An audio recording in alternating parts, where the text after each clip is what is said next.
Assalamualaikum warahmatullahi wabarakatuh.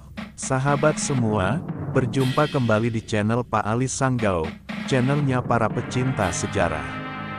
Semoga sahabat semua dalam keadaan sehat walafiat, amin. Pada video kali ini akan mengisahkan tentang Tunggul Ametung.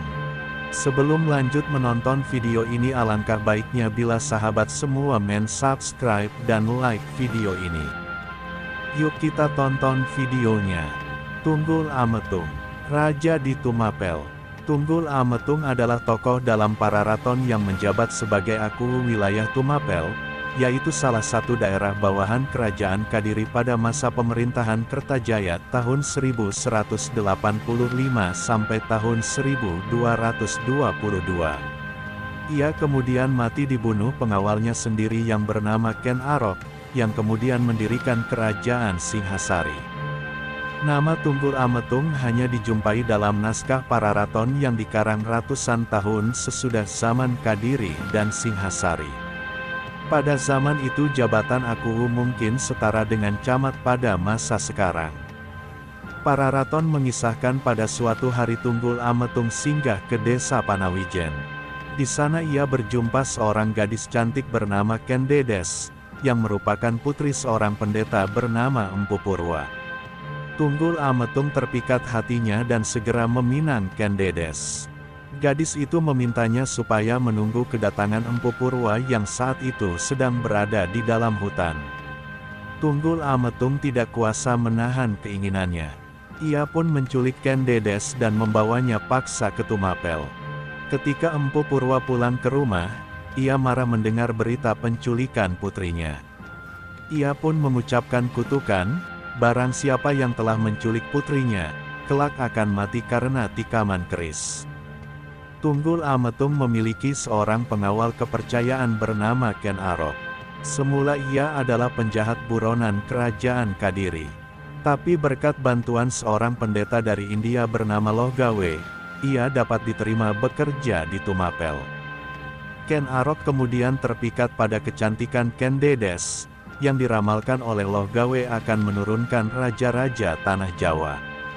Hal itu membuat hasrat Ken Arok semakin besar.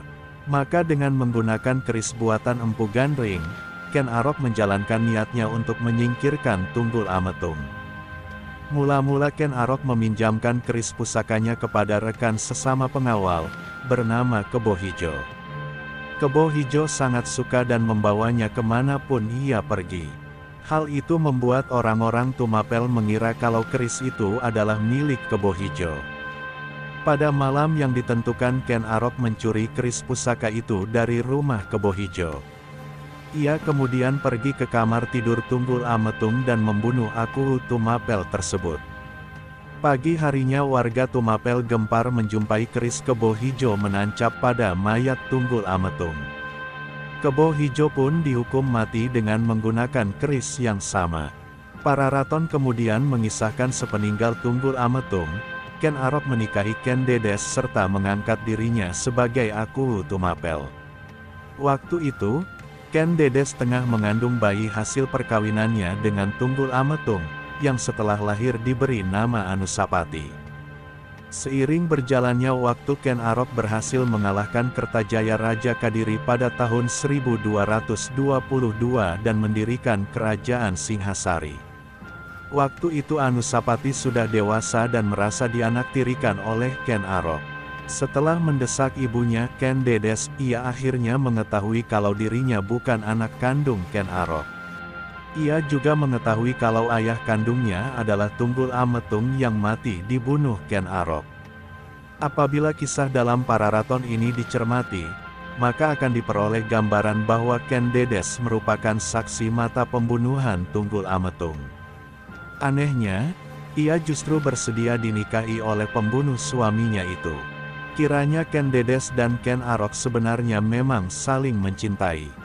Perlu diingat pula kalau Ken Dedes menjadi istri Tunggul Ametung setelah dirinya diculik oleh Aku Tumapel tersebut. Jadi pernikahan pertama Ken Dedes mengandung unsur keterpaksaan. Pararaton melanjutkan bahwa Anusapati kemudian berhasil membunuh Ken Arok melalui tangan pembantunya, dan menjadi Raja Tumapel yang kedua. Ia kemudian menurunkan raja-raja selanjutnya, seperti Wisnuwardana dan Kertanagara. Raden Wijaya pendiri Majapahit memang bukan keturunan Tunggul Ametung. Tetapi istrinya, yaitu Gayatri adalah putri Kertanagara. Dari rahim Gayatri inilah lahir Tribhuwana Tunggadewi yang kemudian menjadi raja wanita pertama di Majapahit, yang juga menurunkan raja-raja selanjutnya, seperti Hayam Wuruk dan Wikramawardana. Jika apa yang ditulis dalam Pararaton itu benar, maka dapat dikatakan kalau Tunggul Ametung adalah leluhur raja-raja Singhasari dan Majapahit. Terima kasih sudah menonton video ini. Semoga video ini bermanfaat dan menambah wawasan sahabat semua. Dukung terus channel ini dengan cara subscribe dan like video ini. Sampai jumpa di video selanjutnya. Assalamualaikum warahmatullahi wabarakatuh.